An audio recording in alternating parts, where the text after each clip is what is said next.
আসসালামু আলাইকুম ওয়া রাহমাতুল্লাহি ওয়া বারাকাতুহু।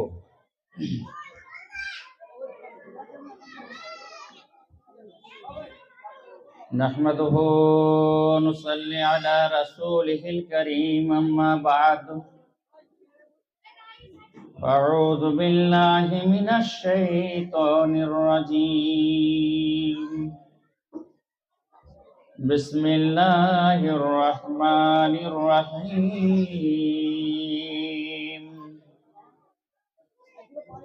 কুল হুয়াল্লাহু আহাদ, আল্লাহুস সামাদ, লাম ইয়ালিদ ওয়া লাম ইউলাদ ওয়া লাম ইয়াকুল লাহু কুফুয়ান আহাদ।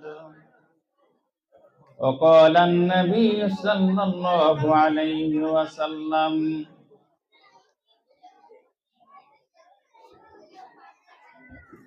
লা তুশরিক বিল্লাহ ওয়া ইন কুতিলতা আও হুররিক।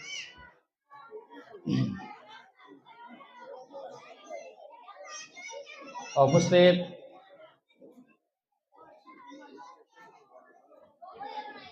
আজকে সবার সভাপতি মহাশয় এবং বিশেষ করে লস্কর পাড়ার যুবকবৃন্দ এবং স্টেজের সামনে বসে থাকা শ্রোতামণ্ডলী, পর্দার আড়ালের সুশীলা মা ও বোনেরা, আজকের এই ইসলামী সভায় এই নগণ্যকে সামান্য সময় দেওয়া হয়েছে বলার জন্য আপনাদের সামনে উপস্থিত হয়েছি। নির্বাচিত বিষয়ে কিছু আলোচনা করব, সেই জন্য পবিত্র কোরআন থেকে সূরা ইখলাস পাঠ করেছি এবং তার সাথে সাথে একটি সহিহ হাদিস পাঠ করেছি। যে বিষয়টিকে আমাকে দেয়া হয়েছে, বিষয়টি হলো তাওহীদ মানা ও না মানার কুফর। তো এই বিষয়টিকেও গুরুত্বপূর্ণ, ইসলামের সব থেকে গুরুত্বপূর্ণ বিষয় হলো তাওহীদ। সময় খুব কম, সেজন্য সংক্ষেপে কিছু আলোচনা করব ইনশাআল্লাহ।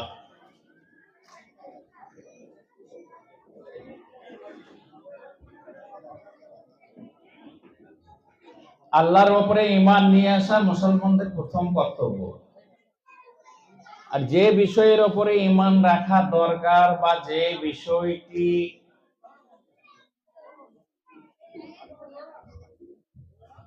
ঈমান ছাড়া মুসলমান হওয়া যায় না, সেই 6টি বিষয়ের উপরে ঈমান নিয়ে আসার কথা বলা হয়েছে।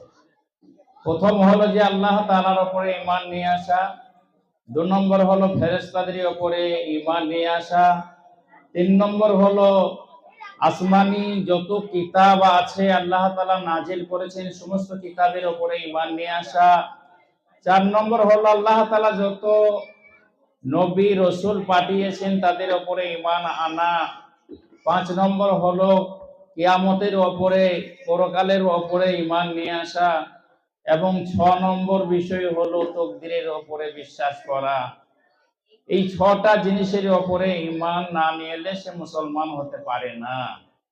তো ঈমান আনা অর্থাৎ সর্বপ্রথম এই ঈমানের ব্যাপারে যে বিষয়গুলোর উপরে ঈমান নিয়ে আসতে হবে সেটা হলো সর্বপ্রথম আল্লাহর উপরে ঈমান নিয়ে আসা। তো আল্লাহর উপরে ঈমান নিয়ে আসার অর্থ, মতলব, উদ্দেশ্য এটা নয় যে আল্লাহ তাআলার অস্তিত্ব আছে, আল্লাহ মওজুদ আছেন, অস্তিত্ব আছে, শুধু এটাই যথেষ্ট নয়, বরং আল্লাহ তাআলার উপরে ঈমান নিয়ে আসা অর্থ হলো আল্লাহ তাআলা অস্তিত্ববান, আল্লাহ তাআলার অস্তিত্ব আছে, তার সাথে সাথে আল্লাহ তাআলার ইখতিয়ার, আল্লাহ তাআলার ইবাদত, আল্লাহ তাআলার গুণাবলী এবং আল্লাহ তাআলার জাতের উপরে ঈমান নিয়ে আসাই হলো মূল উদ্দেশ্য। তো কোনো ব্যক্তি যদি আল্লাহর অস্তিত্বের উপরে ঈমান নিয়ে আসে, তার বৈশিষ্ট্যগুলোর উপরে ঈমান না নিয়ে আসে এবং তার ইবাদতে আল্লাহর সাথে যদি কাউকে শরীক করে, তাহলে আল্লাহর ইখতিয়ারে যদি কেউ শরীক করে, তাহলে সে ঈমানদার হতে পারে না, সে মুওয়াহহিদ মুসলমান হতে পারে না, একনিষ্ঠ মুসলমান হতে পারে না। সে কথা আল্লাহ তাআলা পবিত্র কোরআনে বলেছেন যে মুশরিক, আহলে মুশরিক, মক্কার মুশরিকদের কিন্তু ঈমান ছিল আল্লাহ তাআলার অস্তিত্বের উপরে। তারাও কিন্তু বিশ্বাস করত যে আল্লাহ তাআলা এক, আল্লাহ তাআলা আছেন, আল্লাহর অস্তিত্ব আছে, এই বিশ্বাস তারা করত। কিন্তু তারা ইবাদতে এবং ইখতিয়ারে শিরক করত। তো আল্লাহ তাআলা পবিত্র কোরআনে সূরা যুখরুফে বলছেন, লা ইন সাআলতাহুম মান খালাকাস সামাওয়াতি ওয়াল আরদ, যদি তুমি তাদেরকে জিজ্ঞাসা করো যে আসমান এবং জমিনকে কে তৈরি করেছে, কে সৃষ্টি করেছে আসমান এবং জমিনকে, তাহলে লা ইয়াকুলুন্না, তারা বলবে আল আজিজুল আলিম, আল্লাহ তাআলা পরাক্রমশালী আল্লাহ তৈরি করেছেন এবং মহাজ্ঞানী আল্লাহ তাআলা এই বিশ্বকে তৈরি করেছেন, আল্লাহ তাআলা নভমণ্ডল ভূমণ্ডলকে তৈরি করেছেন, এই কথাই তারা বলবে। তাহলে আল্লাহ তাআলার এই বাক্য দ্বারাতে সাক্ষ্য পাওয়া গেল, বুঝতে পারা গেল, জানতে পারলাম যে আল্লাহ তাআলার অস্তিত্বে মুশরিকরাও বিশ্বাস করত যে আল্লাহ তাআলার অস্তিত্ব আছে। আল্লাহ তাআলা আরো আনকাবুতে, সূরা আনকাবুতে বলছেন যে লা ইন সাআলতাহুম মান খালাকাস সামাওয়াতি ওয়াল আরদা ওয়া সাখখারাস শামসা ওয়াল কমার, যদি তুমি তাদেরকে জিজ্ঞাসা করো আসমান জমিনকে কে সৃষ্টি করেছে এবং সূর্য এবং চন্দ্রকে কে নিয়োজিত করেছে, নিয়োজিত করেছে, মুসাখখার করেছে, তাহলে তাদের কাছ থেকে তুমি জবাব পাবে যে আল্লাহ তাআলাই তৈরি করেছেন। তো বিরাদারানে ইসলাম, এই আয়াত থেকেও আমরা বুঝতে পারলাম যে আল্লাহ তাআলা নিজেই সাক্ষ্য দিয়েছেন, উদাত্ত কণ্ঠে আল্লাহ তাআলা ঘোষণা করেছেন পবিত্র কোরআনের মধ্যে যে আল্লাহর অস্তিত্বে বিশ্বাস কাফেররাও করেছে, মুশরিকরাও করে। আল্লাহ তাআলা আরো বলছেন লা ইন সাআলতাহুম, যদি তুমি তাদেরকে জিজ্ঞাসা করো যে মান নাযালা মিনাস সামায়ে মাআন, আসমান থেকে কে পানি বর্ষণ করে, এই কথাটা জিজ্ঞাসা করো। যেরকম আজ পানি বর্ষণ হচ্ছে, এই কথাটা যদি জিজ্ঞাসা করো তাদেরকে যে আসমান থেকে পানি কে বর্ষণ করে, তো তাদের কাছ থেকে তুমি ক্ষমা পাবে, জবাব উত্তর পাবে যে আল্লাহ তাআলা করে, যে আল্লাহ তাআলা পানি বর্ষণ করে থাকেন। ব্রাদারান ইসলাম, তাহলে এই আয়াত দ্বারা তো বুঝতে পারা গেল যে আল্লাহর অস্তিত্ব আছে, এই অস্তিত্বের উপরে বিশ্বাস কিন্তু মুশরিকদেরও ছিল, মক্কার কাফেরদেরও ছিল। আল্লাহ তাআলা আরো বলেছেন লা ইন সাআলতাহুম মান খালাকাহুম, তাদেরকে যদি জিজ্ঞাসা করো যে তাদেরকে কে সৃষ্টি করেছে, তাহলে তারা বলবে লা ইয়াকুলুন্না আল্লাহ, তারা বলবে যে আল্লাহ তাআলাই সৃষ্টি করেছেন।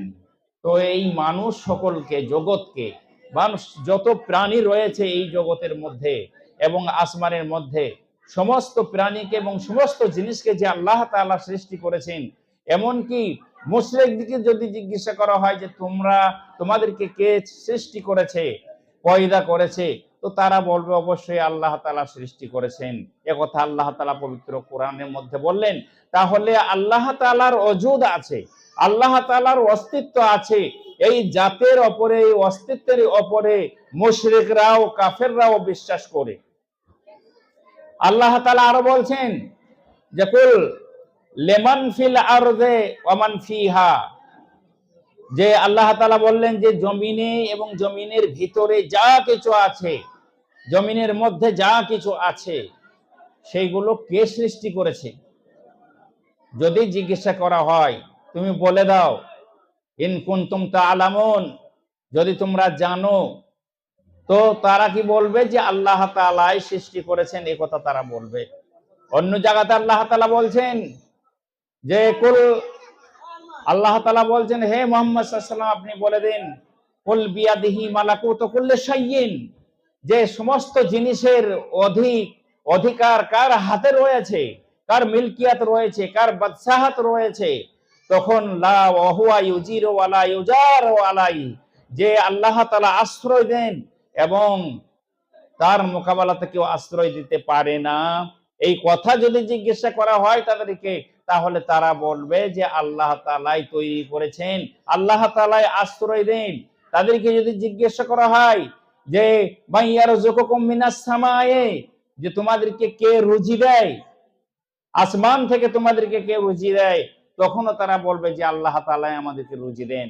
আল্লাহ তাআলা বলেছেন তাদেরকে জিজ্ঞাসা করো যে মহান, যে সাত আসমানের রবকে, ওয়া রব্বুল আরশিল আযীম, এবং মহা আরশের রবকে যদি তাদেরকে জিজ্ঞাসা করো, তাহলে তারাও বলবে যে আল্লাহ তাআলাই তৈরি করেছেন এবং আল্লাহ তাআলাই মালিক, সাত আসমানের মালিক, সাত জমিনের মালিক, সমস্ত জিনিসের মালিক তারা বলবে। ব্রাদারান ইসলাম, তাহলে আমরা এই আয়াত থেকে বুঝতে পারলাম যে কাফের যারা ছিল, যারা মুশরিক ছিল, সেই মুশরিকরাও কিন্তু আল্লাহ তাআলার অস্তিত্বের উপরে তারা বিশ্বাস করত। ব্রাদারান ইসলাম, তাদেরকে জিজ্ঞাসা করা হতো যে তোমরা কেন তাহলে এই জিনিসের ইবাদত করো, আল্লাহকে মানো, আল্লাহ আছে, আল্লাহ আসমান তৈরি করেছে, জমিন তৈরি করেছে, আল্লাহ তাআলা সমস্ত জিনিস তৈরি করেছে, আল্লাহ তাআলা মানুষকে তৈরি করেছেন, সমস্ত প্রাণীকে আল্লাহ তাআলা তৈরি করেছেন। এই কথা তোমরা যখন বলো, তাহলে তোমরা কেন আল্লাহর সাথে অন্য কাউকে শরীক করে ইবাদত করো?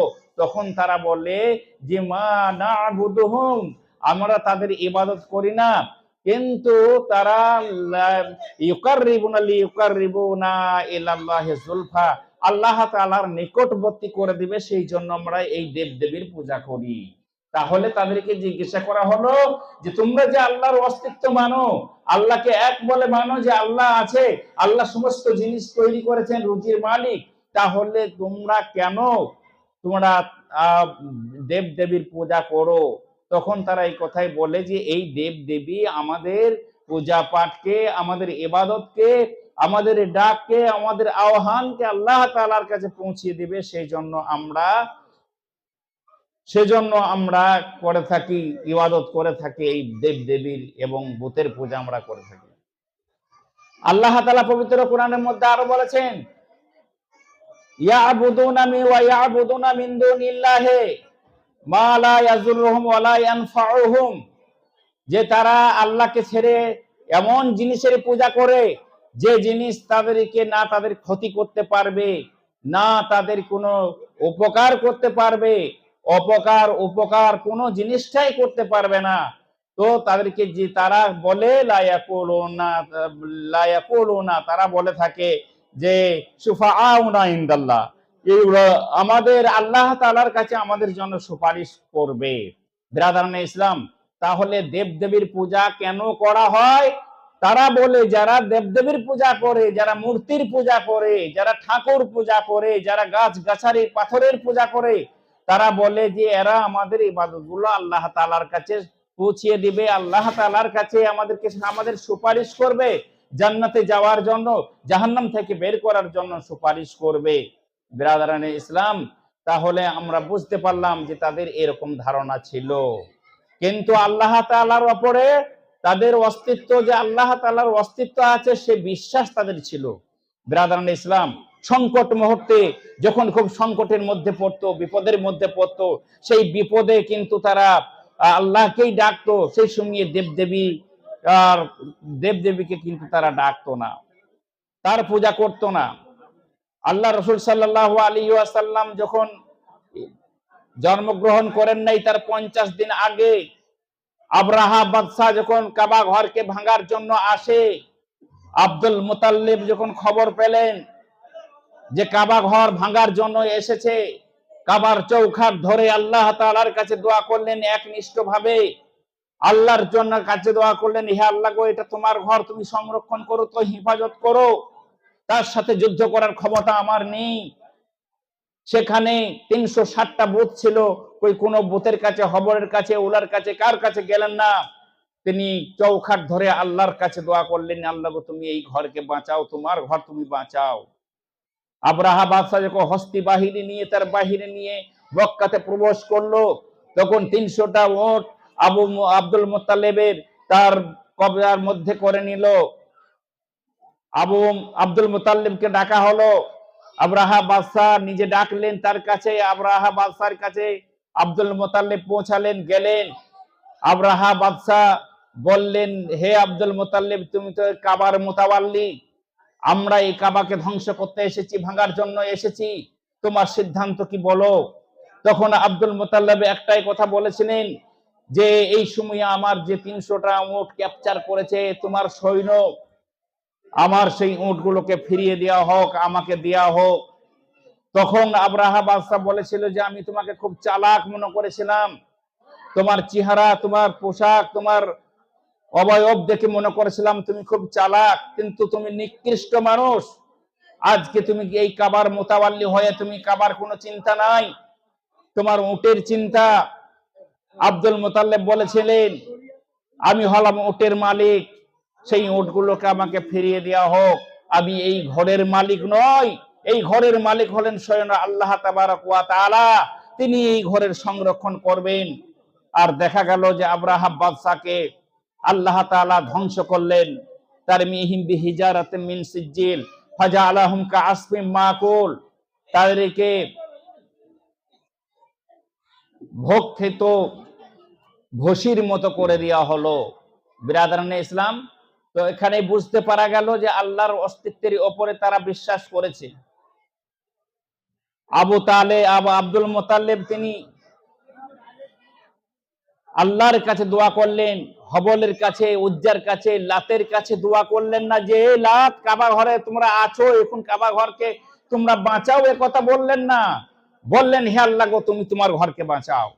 তাহলে তাদের আল্লাহর উপরে অস্তিত্ব, আল্লাহর অস্তিত্বের উপরে, আল্লাহর জাতের উপরে তাদের বিশ্বাস ছিল। বিরাদরানে ইসলাম, এখন আমাদেরকে জানা দরকার যে আল্লাহ তাআলার যে অস্তিত্ব, আল্লাহ তাআলার সিফাত, সেই গুণগুলোকে জানা আমাদের দরকার আছে, প্রয়োজন আছে। আল্লাহ তাআলার ইখতিয়ার আছে, সেগুলো জানা দরকার আছে।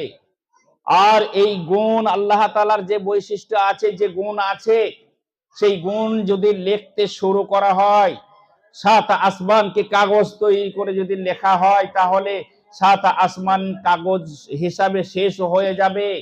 দুনিয়ার সমস্ত লতা পাতা, গাছ গাছারে, বৃক্ষাদি যদি কলম তৈরি করা হয়, যে ইনসান বসে বসে লিখতে শুরু করে, তবু আল্লাহ তাআলার শুকরিয়া লেখে শেষ হবে না, আল্লাহ তাআলার নিয়ামত লেখে শেষ হবে না, আল্লাহ তাআলার গুণগান লেখে শেষ হবে না, কিন্তু সব শেষ হয়ে যাবে।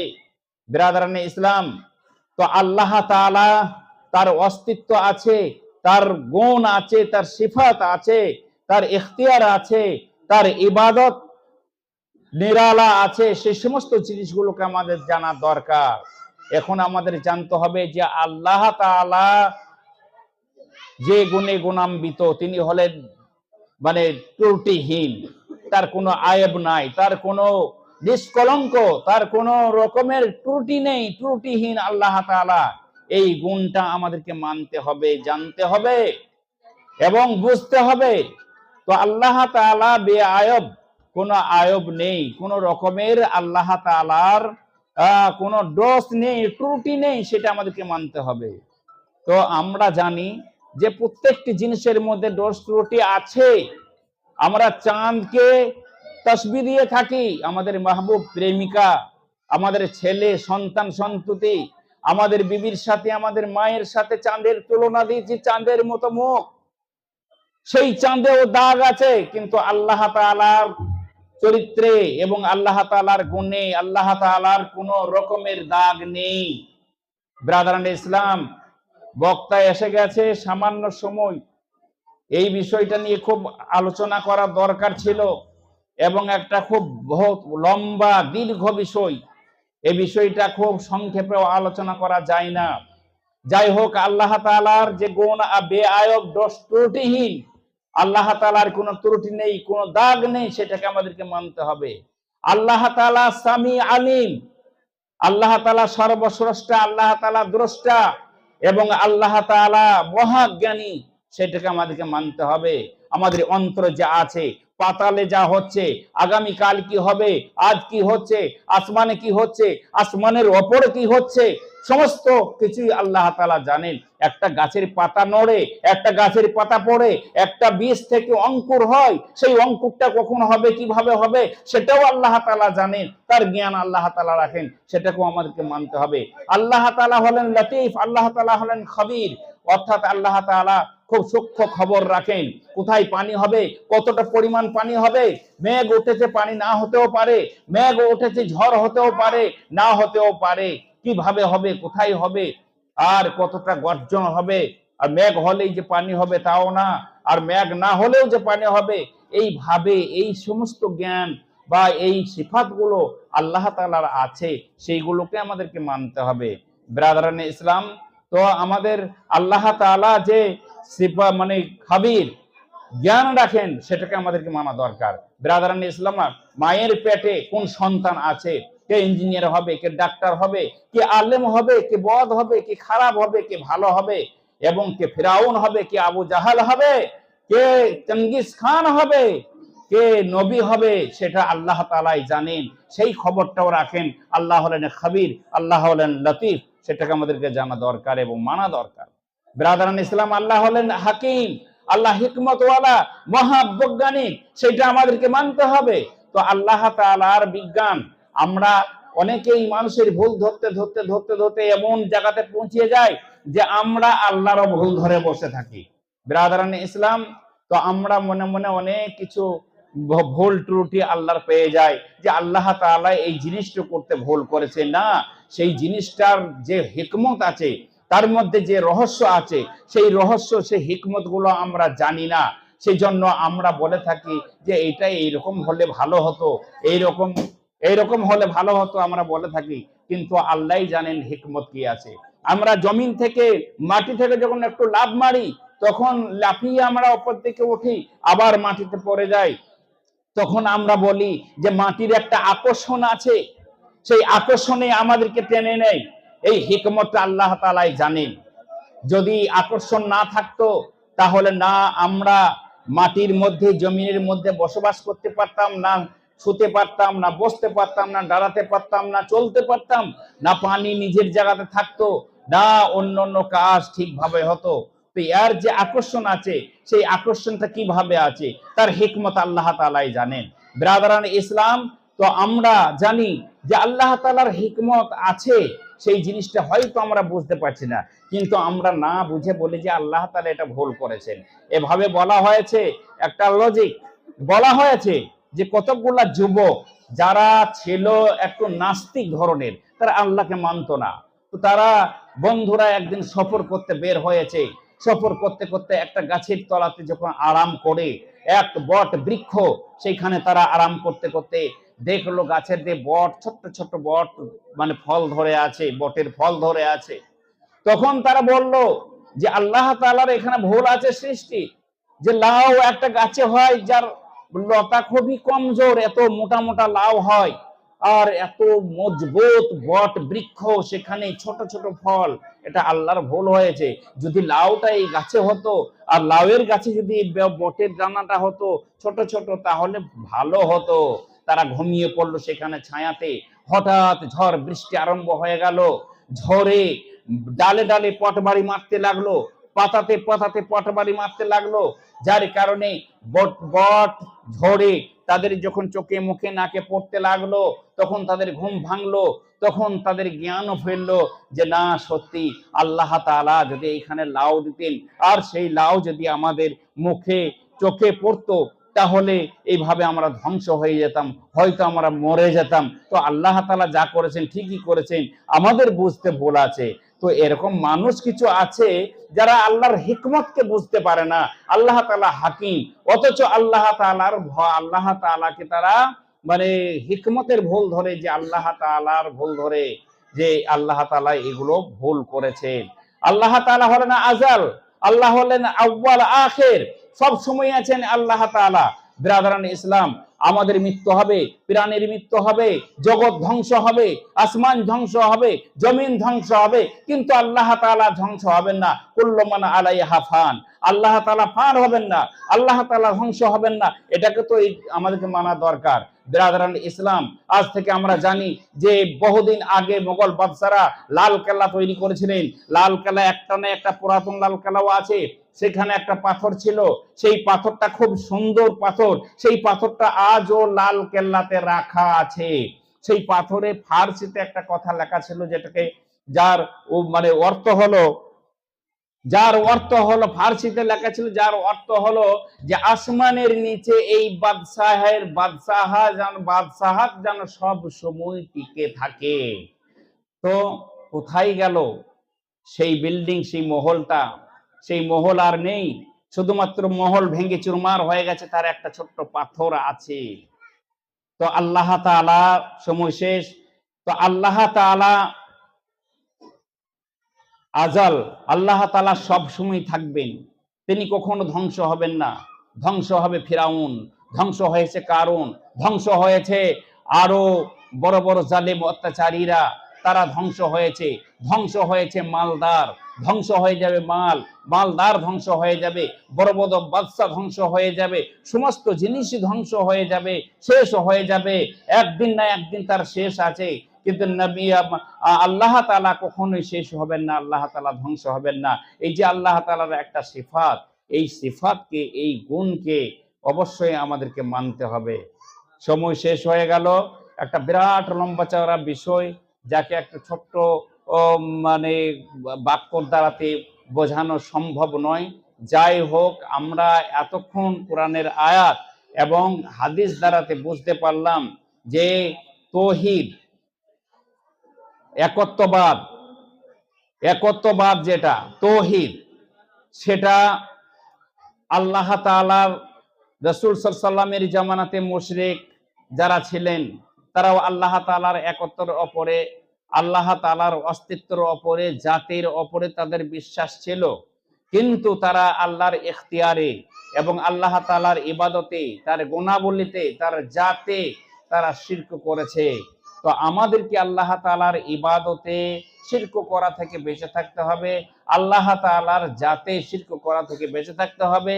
আল্লাহ তাআলার যে ইখতিয়ার আছে, সেই ইখতিয়ারে শিরক করা থেকে বেঁচে থাকতে হবে। আল্লাহ তাআলার যে গুণাবলীগুলো আছে, সেই গুণাবলী অন্য কোন জিনিসের মধ্যে, সৃষ্টির মধ্যে সেই গুণাবলীকে না মানা, এটাই হবে মুওয়াহিদের পরিচয়, তৌহিদের পরিচয়। আমালাইনাল বালাগ।